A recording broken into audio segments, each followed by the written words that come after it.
আপনারা সবাই জানেন যে মারুতি সুজুকির যে নতুন ডিজায়ার গাড়িটা সেটা গ্লোবাল এনসিএপি ক্র্যাশ টেস্টে 5 স্টার রেটিং পেয়েছে। অ্যাডাল্ট অকুপেন্সিতে আউট অফ 34 31.24 স্কোর করেছে, সেখানে 5 স্টার রেটিং পেল। আবার চাইল্ড অকুপেন্সিতে এটা 4 স্টার রেটিং পেয়েছে, আউট অফ 49 39.2 স্কোর করেছে। এবার এই যে 5 স্টার রেটিং পেল, এর মাধ্যমে মারুতি কোম্পানি মার্কেটে কিন্তু 5খানা খবর বা বার্তা ছড়িয়ে দিল। এবার এই 5খানা বার্তা কি সেটা সম্পর্কেই আজকের ভিডিওতে আলোচনা করব, এবং এই বার্তাগুলো আপনারও জানা উচিত, কারণ একটা কাস্টমার হিসেবে আপনি যখন কোনো গাড়ি কিনতে যাবেন তখন এই মেসেজগুলো বা এই বার্তাগুলোই কিন্তু আপনাকে একটা ডিসিশন নিতে সাহায্য করবে। এবং এর মধ্যে কিছু বার্তা আছে যেটা আমাদের জন্য, কাস্টমারদের জন্য, আবার একটা দুটো বার্তা এরকমও আছে যেগুলো কম্পিটিটরের জন্য। কিন্তু সেগুলো জানানোর আগে যে ডিজায়ার গাড়িটা, নতুন গাড়িটা, সেটা কি করে 5 স্টার রেটিং পেলো সেটা সম্পর্কে আলোচনা করে নিই। স্কোর কিভাবে দেয়া হয়েছে সেটা সম্পর্কেও আলোচনা করব, কারণ এটা এই জন্যই আপনাকে বলবো কারণ এরপরে যতই ভিডিওটা এগোতে থাকবে ততই এই স্কোরগুলো দিয়ে আপনাকে বোঝাতে সুবিধে হবে। তো প্রথমেই চলে যাব যে অ্যাডাল্ট অকুপেন্সিতে 5 স্টার কি করে পেলো। অ্যাডাল্ট অকুপেন্সিতে 3 রকম টেস্ট হয়। প্রথমটা হচ্ছে ফ্রন্টাল অফসেট ডিফর্মেবল ব্যারিয়ার টেস্ট। এটা আউট অফ 16 13.239 স্কোর করেছে। এই ফ্রন্টাল ব্যারিয়ার টেস্টটা কিছুই নয়, গাড়িটা 64 কিলোমিটার পার আওয়ারে এগোতে থাকে এবং এর যে 40% অংশটা থাকে, মানে গাড়িটা যদি এরকম হয় তার যে 40% অংশটা সেটা সামনে রাখা একটা অবস্টাকেলের সাথে ধাক্কা মারানো হয়। এবার এই অবস্টাকেলসের মধ্যে আবার দুটো ভাগ থাকে, যেখানে ধাক্কা মারে সেটা হয় অ্যাকচুয়ালি ডিফর্মেবল একটা ব্যারিয়ার। এই ডিফর্মেবল ব্যারিয়ারটা রিজিড ব্যারিয়ারের ওপর মাউন্ট করা থাকে। এবার যখন এই ধাক্কা মারলো তখন যে কো প্যাসেঞ্জার আছে বা কো ড্রাইভার আছে বা ড্রাইভারের পাশে যে বসে কিংবা যে ড্রাইভার আছে তার কি ক্ষয়ক্ষতি হলো সেটার রেসপেক্টে একটা স্কোর দেওয়া হয়, ঠিক আছে।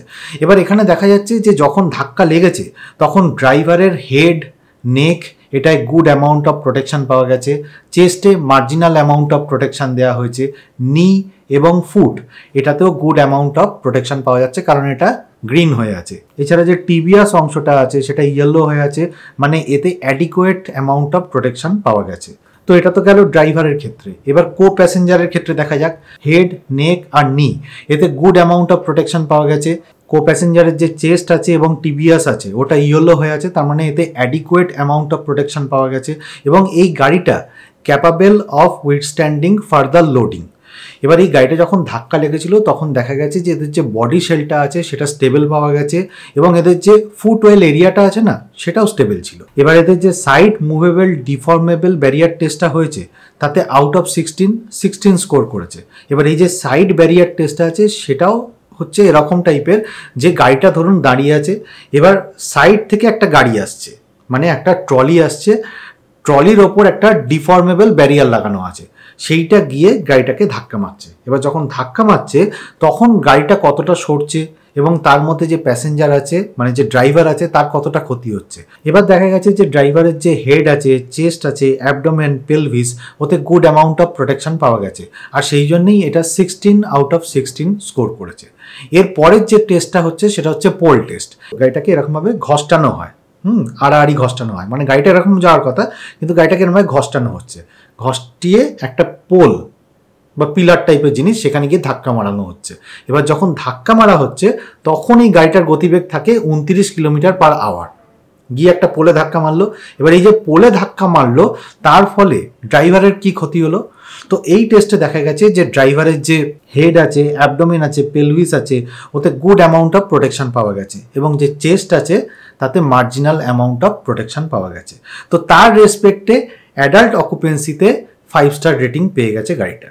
এছাড়া নতুন ডিজায়ার গাড়িতে যে সমস্ত স্ট্যান্ডার্ড সেফটি ফিচার্সগুলো আছে তার মধ্যে হচ্ছে যে seat belt pretensioner, load limiter, seat belt reminder, 6টা air bag, isofix child anchorage, তো এই সমস্ত জিনিসগুলো আছে। এইবার চলে আসছি ফার্স্ট পয়েন্টে। 2022 সাল সুইফট গাড়ির একটা গ্লোবাল এনসিপি ক্র্যাশ টেস্ট হয়েছিল। এবার সেখানে সুইফট গাড়িটা অ্যাডাল্ট অকুপেন্সিতে 19 স্কোর করেছিল, প্রিসাইসলি বলা যেতে পারে 19.2 স্কোর করেছিল এবং 1 স্টার রেটিং পেয়েছিল। চাইল্ড অকুপেন্সিতেও 1 স্টার রেটিং পেয়েছিল এবং অ্যাডাল্ট অকুপেন্সিতেও 1 স্টার রেটিং পেয়েছিল। এবার এতে যে ফ্রন্টাল ব্যারিয়ার টেস্টটা হয়েছিল তাতে 6.3 স্কোর করেছিল আউট অফ 16, আর যে সাইড ব্যারিয়ার টেস্টটা হয়েছিল তাতে 12.9 পেয়েছিল আউট অফ 16। এবার এই যে স্কোর দুটো, এ দুটোকে যোগ করলে 19.2 এর মতো স্কোর এসে যাচ্ছে, অর্থাৎ it is equivalent two 3 star rating. কিন্তু 3 স্টার হয়নি, 1 স্টার হয়ে গেছিলো। এবার কেন হয়েছিল? দেখা গিয়েছিল যে এই যে 12.9 যেটা সাইড ব্যারিয়ার টেস্ট পেয়েছে মানে স্কোর করেছে এবং ফ্রন্টাল ব্যারিয়ারে যে 6.3 স্কোর করেছে, দুটোর মধ্যে ডিফারেন্স হচ্ছে 6.6 এর মতো। এবার এই 6.6 যে ডিফারেন্সটা, that is equivalent to 41% difference between the side barrier test and frontal barrier test. তো এই 41% ইজ মোর দ্যান 35%-এর থেকে বেশি, এবং সেই জন্য একটা স্টার কমিয়ে দেওয়া হয়েছিল। এছাড়া এই গাড়িটায় মানে পুরনো যে সুইফট গাড়িটা আছে 2022 সালে যেটার টেস্ট হয়েছিল গ্লোবাল এনসিএপিতে, তাতে পেডেস্ট্রিয়ান সেফটি বলে কিছু ছিল না, ইএসসি ইলেকট্রনিক স্টেবিলিটি কন্ট্রোল ছিল না। এবার এই দুটো ফিচার্স কিন্তু নতুন যে ডিজায়ার গাড়িটা আছে তাতে আছে। এবার এই দুটো ফিচার্স ওই গাড়িতে না থাকার জন্য আরেকটা স্টার কমে গিয়েছিল, অর্থাৎ যেখানে 3 স্টার পাওয়ার কথা সেখানে গাড়িটা কমতে কমতে 19 পয়েন্ট পাওয়া সত্ত্বেও অ্যাডাল্ট অকুপেন্সিতে 1 স্টারে গিয়ে দাঁড়িয়েছিল। তো সেই ভুলটা এবারে আর করেনি। ডিজায়ার গাড়িতে ওরা প্রথম থেকেই ইলেকট্রনিক স্টেবিলিটি কন্ট্রোল রেখেছে, পেডেস্ট্রিয়ান যে সেফটি ফিচার্স আছে সেটা রেখেছে, তার জন্য একটা পয়েন্টও মার খায়নি। এছাড়া এই দুটো যে পয়েন্ট আছে, একটাই পেয়েছে 13.239 আউট অফ 16 যেটা ফ্রন্টাল ব্যারিয়ার টেস্ট, আর সাইড ব্যারিয়ার টেস্টে 16 আউট অফ 16 পেয়েছে। তো দুটোর মধ্যে ডিফারেন্স হচ্ছে ওই 2.6 বা 2.7 এর মতো, যেটা লেস দ্যান 35%। কারণ আপনি 2.7কে যদি 16 দিয়ে ভাগ করেন তাহলে দেখবেন যে 35% থেকে কম হচ্ছে। তো সেই জন্যে একটা স্টার কাটা যায়নি। তো এই প্রিকশনটা মারুতি নিয়েছে, অর্থাৎ মারুতি সুজুকি আপনাকে বার্তা দিচ্ছে যে আমি আগের থেকে অনেক বেশি প্রিপেয়ার্ড আছি। আগে যে সমস্ত ভুলগুলো করেছি, মানে সাইড ব্যারিয়ার টেস্টে হয়তো বেশি নাম্বার পেয়ে গেছি, ফ্রন্টাল ব্যারিয়ার টেস্টে আমি সেরকম কিছু সেফটি ফিচার্স রাখিনি, ওই জন্য স্কোর কম পেয়ে গেছি, সেটা হবে না। সব দিক থেকে আমি প্রিপেয়ার, সব দিক থেকে সেফটি অ্যাসপেক্টটা আমি নজর দিচ্ছি, অনেক বেশি কম্পোস্ট। তো এই ইনফরমেশনটা বা এই বার্তাটা আমাদের কাছে পৌঁছে দিচ্ছে মারুতি সুজুকি। সেকেন্ড যে পয়েন্টটা আছে সেটা আরও ইন্টারেস্টিং। সেটা হচ্ছে যে এই যে মারুতি সুজুকি ডিজায়ার গাড়িটা, যেটা নতুন ডিজায়ার, সেটার যে ক্র্যাশ টেস্ট রেটিং হলো এবং 5 স্টার পেল, সঙ্গে সঙ্গে ওল্ড যে ডিজায়ার গাড়িটা আছে সেটারও কিন্তু ক্র্যাশ টেস্ট হয়েছে। এবং এই পয়েন্টটা কিন্তু সকলে কেউ সামনে আনছে না সেরকমভাবে। সেটা হচ্ছে ওল্ড ডিজায়ারে যে ক্র্যাশ টেস্ট হয়েছে তাতে কিন্তু 2 স্টার রেটিং পেয়েছে, অর্থাৎ অ্যাডাল্ট অকুপেন্সিতেও এটা 2 স্টার রেটিং পেয়েছে, চাইল্ড অকুপেন্সিতেও এটা 2 স্টার রেটিং পেয়েছে। নতুন ডিজায়ার তো 5 স্টার রেটিং পেয়েছে অ্যাডাল্ট অকুপেন্সিতে। অর্থাৎ মারুতি আপনাকে বার্তা দিচ্ছে যে নতুন ডিজায়ার যে গাড়িটা আছে সেটা সেফটির অ্যাসপেক্টে অনেক বেশি ভালো কম্পেয়ার টু ওল্ড ডিজায়ার গাড়ি। আর সেই জন্যই ওল্ড ডিজায়ার গাড়িটাকে ওরা নিচে নামিয়ে অর্থাৎ 2 স্টার রেটিং দিয়ে প্রমাণ করতে চাইছে যে আগে আমরা সেফটির ওপর অত নজর দিতাম না, কিন্তু এখন যে গাড়িটা বানাচ্ছি বা ডিজায়ার গাড়িটা যেটা বানিয়েছি সেটার সেফটির ওপর আমরা নজর দিচ্ছি এবং সকলের কথা ভেবে নজর দিচ্ছি। আর সেই জন্যই দেখুন আমাদের যে পুরনো গাড়িটা আছে সেটা বাজে রেটিং পেয়েছে। তো এই মেসেজটাও মারুতি পৌঁছে দিচ্ছে সকলের কাছে যে আমরা এখন থেকে গাড়ির যে সেফটি আছে সেটার প্রতি নজর দেবো। এবং সেটা দেখাও গেছে, নতুন যে ডিজায়ার গাড়িটা আছে তাতে এমন কিছু ফিচার্স আছে যেটা ওল্ড যে ডিজায়ার গাড়িটা ছিল সেটাই ছিল না। কি কি জিনিস ছিল না? যেমন ওর যে ক্র্যাশ টেস্টটা হয়েছে, ওটাও তো রিসেন্ট ক্র্যাশ টেস্ট হয়েছে, ওটাই কিন্তু বডি সেল আনস্টেবল পাওয়া গেছে। আবার যে ফুট ওয়েল এরিয়াটা আছে ওটা আনস্টেবল পাওয়া গেছে। It is not capable of withstanding further loading. হ্যাঁ, এই সমস্ত প্রবলেমগুলো আছে। দুটো এয়ার ব্যাগ আছে। No pedestrian protection was there in old Dzire. তাছাড়া রেয়ার সিট বেল্ট রিমাইন্ডার নেই। তো এই সমস্ত পয়েন্টগুলো মানে কম থাকার জন্যে ওল্ড যে ডিজায়ারটা আছে সেটা পয়েন্ট কম পেয়ে গেছে। এবার থার্ড যে পয়েন্টটা সেটাও ইন্টারেস্টিং, সেটা হচ্ছে মারুতি সুজুকির যে সমস্ত গাড়িগুলো আছে তার মধ্যে এরকম কিছু গাড়ি আছে যে গাড়িগুলোর বডি যেটা আছে বডির থিকনেস ভালো। যেমন আপনি ধরুন না মারুতি সুজুকি যে ব্রিজা গাড়িটা কিংবা গ্র্যান্ড ভিটারা গাড়িটা, এগুলোকে কিন্তু দেখেই মনে হবে যে এটা capable of getting 5 star in NCAP crash test, গ্লোবালে পেতে পারে। কিন্তু ওগুলোর টেস্ট করালো না মারুতি সুজুকি। ওরা কি করালো? এমন একটা গাড়িকে ওরা ক্র্যাশ টেস্ট করালো যেটাকে সবাই বলে থাকে টিন কা ডাব্বা। সেই গাড়িটাকে ওরা ক্র্যাশ টেস্ট করালো এবং শুধু ক্র্যাশ টেস্ট করালো না, ক্র্যাশ টেস্ট করে ওরা 5 স্টার রেটিং আনলো। এবং তাও এই গাড়িটার ওজন দেখুন, এই গাড়িটার ওজন হচ্ছে 1153 কেজি। টাটা নেক্সানের যে গাড়িটা ক্র্যাশ টেস্ট হয়েছিল 2024-এ গ্লোবাল এনসিপি ক্র্যাশ টেস্টে, সেটার ওজন ছিল 1608 কেজি, সেটাও 5 স্টার রেটিং এনেছিল। সেটার যে বডি স্ট্রাকচার আছে, মানে গাড়ির যে বডি মেটেরিয়ালটা আছে, তার যে থিকনেসটা আছে সেই থিকনেসটা বেশি, কিন্তু যে ডিজায়ার গাড়িটা আছে তার থিকনেস অত বেশি নয়, কিন্তু তা সত্ত্বেও এটা 5 স্টার রেটিং আছে। অর্থাৎ এই মেসেজটা মারুতি দিতে চাইছে যে গাড়ির যে থিকনেসটা আছে বডি কিংবা যে ওয়েটটা আছে সেটা কোনো ম্যাটার করে না। তো এই যে মিথটা সকলের যে টাটার গাড়ি শক্তপোক্ত গাড়ি, মাহিন্দ্রার গাড়ি শক্তপোক্ত গাড়ি, হ্যাঁ 5 স্টার রেটিং আনতে পারে, সেই মিথটাও কিন্তু ভেঙে দিচ্ছে মারুতি কোম্পানি। বলে দিচ্ছে যে আমাদের কম ওজনের গাড়িও 5 স্টার আনার ক্ষমতা রাখে। তো এই মেসেজটাও সরবরাহ করছে আপনাকে।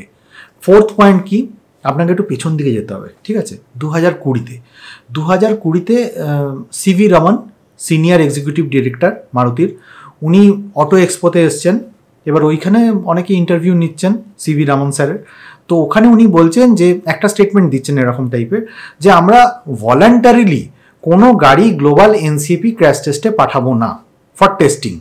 কারণ আমরা মনে করি যে ইন্ডিয়াতে যে সমস্ত সেফটি ফিচার্সগুলো থাকা দরকার গাড়িতে রাস্তায় চলার জন্যে, সেই সমস্ত সেফটি ফিচার্সগুলো আমাদের গাড়িতে আছে। তো সেই জন্যে গ্লোবাল এনসিপি ক্র্যাশ টেস্টে আমরা ভলান্টারিলি গাড়িটাকে পাঠাবো না। কিন্তু সেই মিথ্যাও কিন্তু ভেঙে দিল। 2024-এ এই যে ডিজায়ার গাড়িটা আছে সেই গাড়িটাকে কিন্তু ভলান্টারিলি পাঠানো হয়েছে গ্লোবাল এনসিপি ক্র্যাশ টেস্টে, এবং শুধু তাই নয়, টেস্ট করে এটা 5 স্টার রেটিংও এনে দিয়েছে। এবার এখানে আরেকটাও ক্যাচ আছে যে এই যে ডিজায়ার গাড়িটা ওটা কিন্তু বেস মডেল পাঠানো হয়েছে, এরকম নয় যে টপ মডেল পাঠানো হয়েছে, ফিচার রিচ, হ্যাঁ সেফটি রিচ, এরকম কিছু নয়। ওরা বেস মডেলই পাঠিয়েছে এবং ওরা এটাই প্রমাণ করছে যে বেস মডেলেই আমরা যা সেফটি ফিচার্স রেখেছি, স্ট্যান্ডার্ড সেফটি ফিচার্স রেখেছি, যার জন্যে মারুতি সুজুকির ডিজায়ার গাড়িটা 5 স্টার রেটিং পেতে সক্ষম হয়েছে। অর্থাৎ মারুতি একটা সময় যে সমস্ত স্টেটমেন্টগুলো দিয়ে এসেছে সেই স্টেটমেন্টগুলোকে ভেঙে নিজেই এখন ফ্লেক্সিবল হয়ে এগিয়ে চলেছে। আর এটার কারণই হচ্ছে মার্কেট শেয়ারটা যাতে বাড়ে। একটা সময় ছিল মারুতি কোম্পানি 50-52% মার্কেট শেয়ার রাখতো, সেখান থেকে আজকের ডেটে দেখুন না 39-40%-এর মতো মার্কেট শেয়ার হয়ে গেছে। এবার তো মার্কেট শেয়ারটা বাড়াতে হবে, কারণ দিনের দিন গ্র্যাজুয়ালি পড়ে যাচ্ছে। তো ওঠাতে গেলে সেফটির ওপরও নজর দিতে হবে। এদের ডিলার্স নেটওয়ার্ক ভালো, সার্ভিস, স্পেয়ার পার্ট সব ভালো, খালি সেফটিটা যদি ভালো করে দেয় তাহলে এদেরও মার্কেট শেয়ার বাড়তে থাকবে। তো এটা হচ্ছে একটা ফোর্থ পয়েন্ট, যে মেসেজটা আমাকে আপনাকে সবাইকে দেওয়া হয়েছে। ফিফথ পয়েন্টটা খুব ইন্টারেস্টিং। মাহিন্দ্রা কোম্পানি ওদের যে সমস্ত গাড়িগুলো আছে সেই গাড়িগুলো আপনি দেখবেন একটু বড় সাইজের গাড়ি, ভলিউমিনাস গাড়ি, ঠিক আছে। এবার সেই গাড়িগুলো অনেকটা এসইউভি টাইপের গাড়ি বা এসইউভি গাড়িই আছে। এবার সেই গাড়ির যে সেগমেন্টটা, সেই সেগমেন্টটা কিন্তু মারুতির সাথে ডাইরেক্ট কম্পিটিশনে নেই, কিন্তু ওই সেগমেন্টের গাড়িগুলো 5 স্টার রেটিং পেয়েছে। এই কদিন আগে মাহিন্দ্রার যে 3XO গাড়িটা আছে, কিংবা XUV 400 আছে, কিংবা থার রক্স আছে, সেটা ভারত এনসিপি ক্র্যাশ টেস্টে 5 স্টার রেটিং পেয়েছে। সুতরাং এই গাড়িগুলোও কিন্তু স্টার্ডি, এই গাড়িগুলোও কিন্তু সেফটি ফিচার্সের দিক থেকে অনেক উঁচু, কিন্তু এগুলো মারুতির সাথে ডাইরেক্ট কম্পিটিশনে যায় না। মারুতির সাথে যে ডাইরেক্ট কম্পিটিশনে যায় সেটা হচ্ছে টাটা, কারণ টাটার এসইউভি গাড়ি নেই। হ্যাঁ ওদের আছে ওই বড় বড় গাড়িগুলো, সাফারি আছে, হ্যারিয়ার আছে, কিন্তু ওগুলো সেল বেশি নেই। যে সমস্ত গাড়িগুলো সেল বেশি আছে, নেক্সন ধরুন, পাঞ্চ বলুন, কিছুটা হলেও টাইগর, টিয়াগো কিংবা এই অ্যাল্ট্রস আছে, সেই সেগমেন্টের গাড়িগুলো কিন্তু মারুতিও বানায়। কিন্তু টাটার এই 5টা গাড়িকেও থ্রেট দিয়ে দিচ্ছে মারুতি সুইফট, কারণ মারুতি সুইফটের এই সেগমেন্টেও অনেক গাড়ি আছে।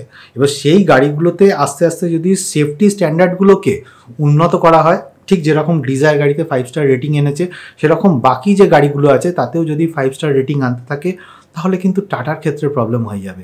মারুতির যে ডিলার্স নেটওয়ার্ক বলুন, সার্ভিস বলুন, স্পেয়ার পার্ট অ্যাভেলেবিলিটি বলুন, কিংবা ওদের যে রিচ সেটা অনেক বেশি, ইঞ্জিনের যে পারফরমেন্স অনেক বেশি রিফাইন্ড, তো সেদিক থেকে টাটার থেকে অনেক এগিয়ে।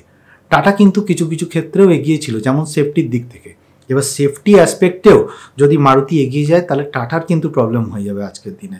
এই মেসেজটাও কিন্তু মারুতি কোম্পানি, টাটা কেন, মাহিন্দ্রা এবং অন্যান্য গাড়িগুলোকেও দিয়ে দিচ্ছে যে আমাদের যে গাড়িগুলো এবার সেফটির দিকে নজর দিচ্ছে। তো আজকের ভিডিওতে এগুলোই আলোচনা করার ছিল যে মারুতি কোম্পানি কিভাবে অন্যান্য কোম্পানিগুলোর ক্ষেত্রে থ্রেট হচ্ছে বা ভয়ের কারণ হয়ে দাঁড়াচ্ছে, আর যে জন্যে অন্যান্য কোম্পানিগুলোর সেল এবার কিন্তু কমতে পারে এবং মারুতির সেল আরও বাড়তে পারে, মার্কেট শেয়ার বাড়তে পারে। এবং আপনি যখন গাড়ি কিনতে যাবেন তখন এই সমস্ত মেসেজগুলো বা যে বার্তাগুলো আমি দিলাম, মারুতি যেগুলো দিচ্ছে মার্কেটে, সেই বার্তাগুলোকে মাথায় রেখেই একটা ম্যাচিওর ডিসিশন নেবেন। আজকে ভিডিওতে এটুকুনি বলার ছিল। যারা 4 হুইলার চালাবেন তারা সিট বেল্ট পরবেন, যারা 2 হুইলার চালান হেলমেট পরবেন। খুব ভালো থাকবেন।